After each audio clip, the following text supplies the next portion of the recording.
Hello everyone, welcome to our YouTube channel social studies centre. आज के इस video में हम डिस्कस करने वाले हैं print culture and modern world के टॉप 60 एमसीक्यूज। ये एमसीक्यूज बहुत इंपॉर्टेंट है, बोर्ड में ज़रूर इसमें से क्वेश्चंस बन सकते हैं। ऑल्सो हमने ये सीरीज स्टार्ट करी है कि हम हर एक चैप्टर से मोस्ट इम्पोर्टेंट एमसीक्यूज डिस्कस करेंगे। ऑल्सो हम मोस्ट एक्सपेक्टेड क्वेश्चंस भी डिस्कस करने वाले हैं इन द नेक्स्ट सीरीज, हर एक चैप्टर से, राइट। अगर आपको कोई भी डाउट है, अगर आपको कोई भी पीडीएफ चाहिए, कोई भी स्टडी मटेरियल चाहिए है, just comment down below in the comment section. I will see and I will help you जितना भी मेरे से बन पड़ता है, right. So let's start. Question number 1, earliest kind of print technology was developed in China, Japan and which other country? अब यहाँ पे दो कंट्रीज का नाम दिया हुआ है, चाइना एंड जापान का। तो तीसरी कंट्री कौन सी थी? तीसरी कंट्री थी Korea. Buddhist missionaries from China introduced hand printing technology into dash around AD 768 to 770। Buddhist missionaries China के कहाँ गए थे? जापान में गए थे, और वहाँ पे उन्होंने क्या किया? हैंड प्रिंटिंग टेक्नोलॉजी को इंट्रोड्यूस किया जापान में। Question number 3, which is the oldest Japanese book printed in AD 868 containing 6 sheets of text and woodcut illustration? Oldest Japanese book कौन सी है? ओल्डेस्ट जापानीज बुक है डायमंड सूत्रा। कब पब्लिश हुई? AD 868 में publish हुई। कितनी शीट्स कंटेन करती है? 6 शीट्स कंटेन करती है। तो यहां से हमारे 3 एमसीक्यूज बन जाते हैं, right. Question number 4, ukiyo-e which means pictures of the floating world is a genre of art associated with which artist? Ukiyo-e किस आर्टिस्ट से एसोसिएटेड है? So the answer is Kitagawa Utamaro. Kitagawa Utamaro से associated है। अब एक question ये भी आ सकता है कि उकियो-ई का मीनिंग क्या है इन लिटरल सेंस? तो इसका मीनिंग है pictures of the floating world. Now moving on to question number 5, Marco Polo the greatest explorer returned to Italy in 1295 after many years of exploration in, ठीक है, वो किस कंट्री को एक्सप्लोर कर रहे थे उस टाइम तक? The answer is China. And China से वो किस चीज की नॉलेज लेके आए? चाइना से वो नॉलेज लेके आते हैं किसकी? वुड ब्लॉक प्रिंटिंग की। और यहीं से शुरुआत होती है क्या? इटली में वुड ब्लॉक प्रिंटिंग की, और वहीं से फिर रेस्ट ऑफ द यूरोप में इसकी नॉलेज फैलती है। Question number 6, Gutenberg used which mechanical device as a model for his printing press? तो किस मैकेनिकल डिवाइस को यूज करते हैं एज अ मॉडल अपनी प्रिंटिंग प्रेस में? Answer is olive press. Question number 7, what was the first book printed by Johann Gutenberg on his printing press? पहली book जो John Gutenberg ने पब्लिश की थी वो कौन सी थी? So answer is the Bible. Bible publish करी थी। Vellum is a parchment made from the skin of which of the following? Vellum किसकी स्किन से बनता है? एनिमल्स की स्किन से बनता है। So the correct answer is D. Who wrote the 95 thesis challenging the rituals of the Roman Catholic Church? अब यहाँ से भी हमारे 2 एमसीक्यूज बन गए। पहला, 95 थीसिस किसने लिखी? 95 थीसिस लिखी मार्टिन लूथर ने। और 95 थीसिस में उन्होंने क्या किया? उन्होंने चैलेंज किया रोमन कैथोलिक चर्च की जो भी रिचुअल्स है उनको। Now question number 10, the Roman Church begin maintaining an index of prohibited books. Roman Church ने मेंटेन करना स्टार्ट कर दिया था इंडेक्स ऑफ प्रोहिबिटेड बुक्स। किस ईयर में इन्होंने स्टार्ट किया? इन्होंने स्टार्ट किया 1558 में। Question number 11, Menocchio a miller in Italy, was executed by the Roman Catholic Church for his views on. किस लिए उनको एग्जीक्यूट किया गया था? उनको एग्जीक्यूट किया गया था for his views on God and creation. Because अब उस टाइम तक क्या होना स्टार्ट हो गया था, लोग क्वेश्चन करने लगे थे, री इंटरप्रेट करने लगे थे, and that was the problem for the church. Question number 12, in England Penney chap books were carried by पेटी पेडलर्स नोन एज। पेनी चैप बुक्स कौन कैरी करते थे? पेटी पेडलर्स करते थे, और उन पेटी पेडलर्स को हम क्या बोलते थे? उनको बोलते थे Chapman. Question number 13, who perfected the power driven cylindrical press capable of printing 8000 sheets per hour? तो cylindrical press किसने बनाई? तो it was made by Richard M. Home. Again this is also important for MCQ कि ये जो cylindrical press है ये कितना capable थी प्रिंट करने को? 8000 sheets पर आवर वो पब्लिश कर सकते थे। Question number 14, printing press first came to India with Portuguese missionaries.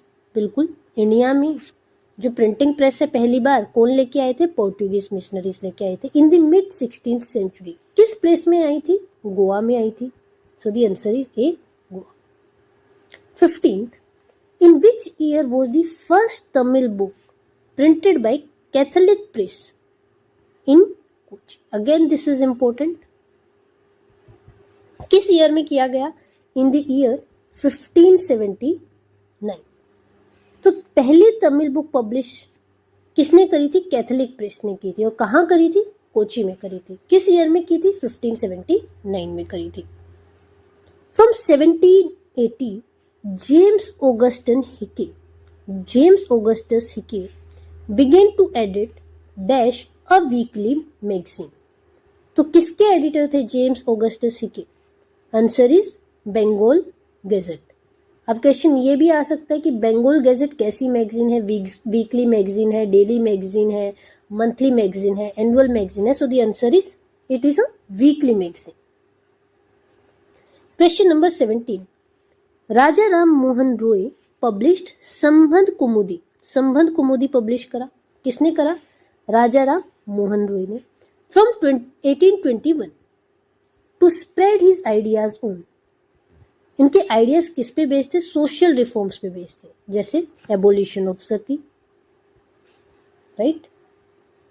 Question number 18, to oppose Raja Ram Mohan Roy's liberal ideas Hindu orthodoxy published with journal. अब जब राजा राम मोहन रॉय ने अपना पब्लिकेशन स्टार्ट किया तो उसके ओपोजिशन में हिंदू ऑर्थोडॉक्स ने भी अपना जर्नल पब्लिकेशन स्टार्ट किया। उस जर्नल का नाम क्या था? उस जर्नल का नाम था Samachar Chandrika. Question number 19, in north India the Deoband seminary founded in 1867 published thousands of dash telling Muslims how to conduct themselves। आंसर क्या है इसका? आंसर है फतवास। देवबंद सेमिनरी क्या था? ये किसने शुरू करी थी? इस्लामिक्स ने शुरू करी थी। और ये फतवा इशू करते थे कि जो मुस्लिम्स है वो कैसे खुद को कंडक्ट करेंगे डेली लाइफ्स में। इसलिए किया गया था ताकि जो ब्रिटिशर्स है, क्रिश्चियनिटी है, उसका इम्पैक्ट इस्लाम पे ना पड़े।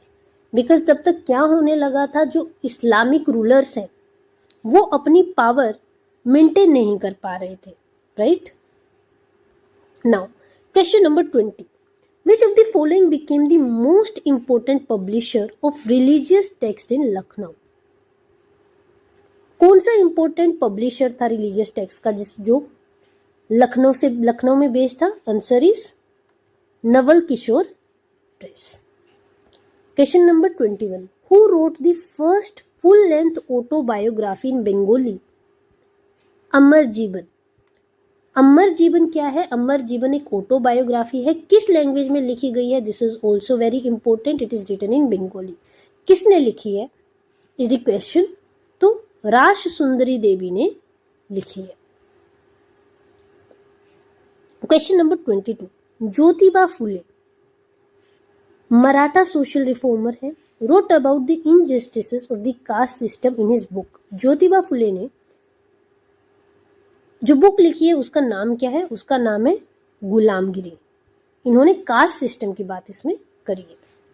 क्वेश्चन नंबर 23, छोटे और बड़े का सवाल was written by which Kanpur mill worker in 1938? Kanpur mill worker ने लिखी, 1938 में लिखी। उनका नाम क्या था? तो उनका नाम था काशी बाबा।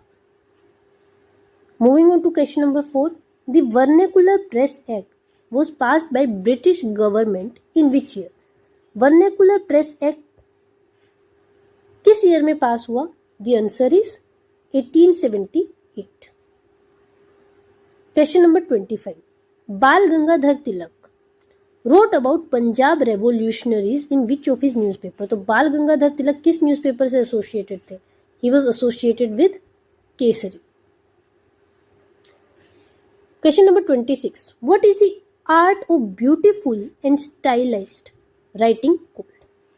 क्या बोलते हैं ऐसी राइटिंग को? इस ऐसी राइटिंग को हम बोलते हैं calligraphy. Moving on to question number 27, an annual publication साल में एक बार पब्लिश होता है, giving astronomical data and information about the movement of the sun and moon is, क्या बोलते हैं उसको? एनुअल पब्लिकेशन जिसमें astronomical data and information publish होते हैं about the movement of the sun and the moon, उसको क्या बोलते हैं? उसको बोलते हैं almanac. Question number 28, in France low priced small books printed on poor quality paper and bound in cheap blue covers were known as, उन books को क्या बोलते थे? उन बुक्स को बोलते थे Bibliotheque Bleue. Bibliotheque Bleue, very important question, this is very very important question. Poor quality के पेपर होते थे, चीप ब्लू कवर होता था। Question number 29, print culture created the conditions within which the dash revolution occurred. So the answer is French Revolution. Conditions याद रखना, conditions create हुई थी ऐसे print culture की वजह से। print culture cause या reason नहीं था उसका, सिर्फ वो conditions create हो गई थी। क्यों? क्योंकि ideas जो है वो फैलने स्टार्ट हो गए थे एक कंट्री से दूसरी जगह पे, या फिर आइडियाज का डिसएमिनेशन करना बहुत आसान हो गया था, राइट? लोग क्रिटिसाइज करने लगे थे, रीजन करने लगे थे। It was setting a conditions but that was never a cause, ठीक है? मेन कोज कभी प्रिंट कल्चर नहीं था। Question number 30, printing is the ultimate gift of God and the greatest one, किसने बोला ये? So it was said by Martin Luther, again very important statement. Question number 31, a children's press devoted to literature for children alone वो setup in France in, children's press जो कि सिर्फ किसके लिए devoted थी? सिर्फ चिल्ड्रंस के लिए डिवोटेड थी। फ्रांस में कब एस्टेब्लिश हुई? सो the answer is A, 1812। Question number 32, which of the following authors did not become an important novelist for female readers in the 19th century? कौन सा important novelist नहीं था फीमेल रीडर्स के लिए, फीमेल रीडर्स के लिए? John Austin थी, Bronte sisters बिल्कुल हमने पढ़ा है इसके बारे में, जॉर्ज इलियट थे। So the answer is William Shakespeare. Question number 33, the first printed edition of Ramcharitmanas of Tulsidas came out from Calcutta in, answer is 1810। Now यहाँ पे हमें इंपॉर्टेंट क्या याद रखना है कि रामचरितमानस किसने लिखी थी? तुलसीदास ने लिखी थी। एंड फर्स्ट प्रिंट एडिशन कहाँ बना था इसका? कैलकाटा में। दिस इज इंपॉर्टेंट, 1810 में बना। Question number 34, by 1713 the first Malayalam book was printed by Catholic priests in India. True or false? True or false वाला आंसर है, आंसर इज ट्रू। पहली मलयालम बुक प्रिंट की गई by Catholic priest in India 1713 में। Who was the Governor General who persecuted James Augustus Hickey? James Augustus हिके को persecute किया गया फॉर हिज बंगाल गैजेट? वो कौन से गवर्नर जनरल थे जिन्होंने इनको परसिक्यूट किया? सो the answer is Warren Hastings. Warren Hastings ने परसिक्यूट किया था। The dash press combined information about current affairs with entertainment. कौन सी प्रेस कंबाइन करती थी information about current press with entertainment? So the answer is periodical press. By the end of 19th century, which new form of visual culture was taking shape in print? Print में कौन सा visual form अभी क्या कर रहा था, जन्म ले रहा था, न्यू फॉर्म ले रहा था? So the answer is caricature and cartoons. Satire का टाइम आ गया था उस टाइम पे, right? So these are associated with satire. Question number 38, the metal frame in which types are set and the text composed is known as. उस metal frame को हम क्या बोलते हैं? Answer is galley. Now question number 39, a person who composes the text for printing is called a.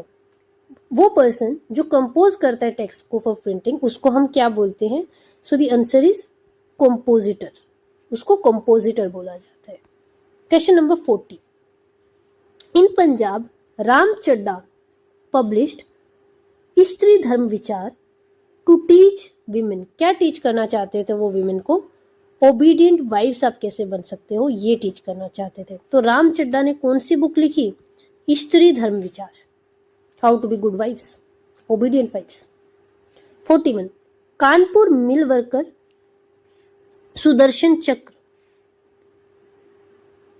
Published a collection of poems called. इनकी collection of books को क्या बोला गया? इनकी कलेक्शन ऑफ बुक्स को बोला गया सच्ची कविताएं। 42, who were the important reformers in South India who wrote about caste and print in the 20th century? कौन से इंपॉर्टेंट रिफॉर्मर्स थे साउथ इंडिया में जिन्होंने कास्ट एंड प्रिंट के बारे में 20th सेंचुरी में लिखा? So the answer is E.V. Ramaswami Naicker. 43, ancient Indian manuscripts were written on dash और on handmade paper। तो दो चीजें जहां पे लिखी जाती थी, एक होम हैंडमेड पेपर है, दूसरा कौन सा है? दूसरा है palm leaves. Question number 44, in China books were printed by rubbing paper against the dash of would blocks. किस पे लिखते थे? Inked surface of would blocks. वो जो वुड ब्लॉक्स होते थे वो इंक्ड सरफेस होते थे, इंक होती थी उस पे और वो इंक छप जाती थी सामने। The traditional Chinese accordion book वो स्टिच्ड एट दी, कहाँ पे स्टिच्ड होती थी वो? तो वो स्टिच्ड होती थी एट दी साइड, साइड में स्टिच किया जाता था उसको। क्वेश्चन नंबर 46, जेम्स ऑगस्टस हिके described Bengal Gazette as a commercial paper open to all but dash to none। This is very important, ठीक है? This is very important। क्या? But influence to none, subservient to none। Answer is subservient to none and influenced by none, right? So it is subservient to none। Question number 47, which governor general known as the liberator of Indian press revised the press laws in 1835? 1835 में किसने press laws revise करे? So the answer is Thomas Macaulay. Question number 48, Martin Luther's actions led to division with the church and the beginning of. Martin Luther के action की वजह से division हुआ church में, and beginning हुआ किसका? Beginning हुआ प्रोटेस्टेंट रिफॉर्मेशन का। This is important. Martin Luther is associated with Protestant Reformation. Question number 49, literacy rates in most Europe countries rose to -% by the end of 18th century. By the end of 18th century literacy rate कहाँ पहुंच गया था? So it reach to 60 to 80%। Gutenberg grew up on large agricultural estate and was familiar with dash and olive press. Olive press से familiar थे वो, and दूसरा कौन सी press से familiar से? तो the answer is wine press. Question number 51. The dash press could print up to 6 colors at the same time by the late 19th century. वो कौन सी press थी जो 6 color publish print कर सकती थी? So the answer is lithographic. Question number 52. In Germany, the Grimm brothers spent years collecting traditional folk tales from. कहाँ से collect करते थे वो? Peasants से collect करते थे, right? And Grimm brothers कहाँ से थे? ये भी एक question आ सकता है, तो they were from Germany. Question number 53. The term used to describe the surge in interest in reading in 18th century Europe. जैसे ही रीडिंग में सर्ज आया, रीडिंग इंक्रीज हुआ, तो उस टर्म को हमने क्या बोला? उसको हमने बोला reading mania. Question number 54. Actions और speech inciting people to rebel against the authority of a state और monarch is called. What is it called? It is called sedition. जब आप कोई भड़काऊ भाषण देते हो कि आप मोनार्क या अथॉरिटी ऑफ स्टेट के अगेंस्ट में जाके खड़े हो, आप उनसे सवाल पूछे, इन्होंने sedition. Who was the Latin scholar who was worried that the world was being filled with worthless books due to print? ये किसने बोला था? So the answer is Erasmus. Erasmus ने ये बोला था. Question number 56. Print culture led to the growth of dash where ideas were discussed and debated. So the answer is public spheres. Public spheres में, public जगह में ideas discuss and debate होना start हो गया. Question number 57. Which of the following is not a problem with manuscript? याद रखना है, this is not a problem. Fragile problem है, एक्सपेंसिव बिल्कुल प्रॉब्लम है, डुप्लीकेट डिफिकल्ट टू कैरी बिल्कुल प्रॉब्लम है, easy to replicate no, it is not easy to replicate, so this is not a problem. Now question number 58. The dash area of central Calcutta was a hub of popular printed books in the 19th century. Central Calcutta का कौन सा area hub था for popular printed books in the 19th century? The answer is Batla. Question number 59. Print culture helped in dash the masses against the colonial rule in India. Print culture ने किस में help करी इन mobilising the masses, एक साथ आने के लिए against the colonial rule. Question number 60 and the last question. By 1930s B.R. Ambedkar and Periyar wrote about caste issues which were read all over India. उनको कौन कौन पढ़ता था? all over India. If you have liked the video, please don't forget to like, share and subscribe to our channel Social Studies Central. ऐसी ही videos we will be bringing on daily basis, right? Thank you.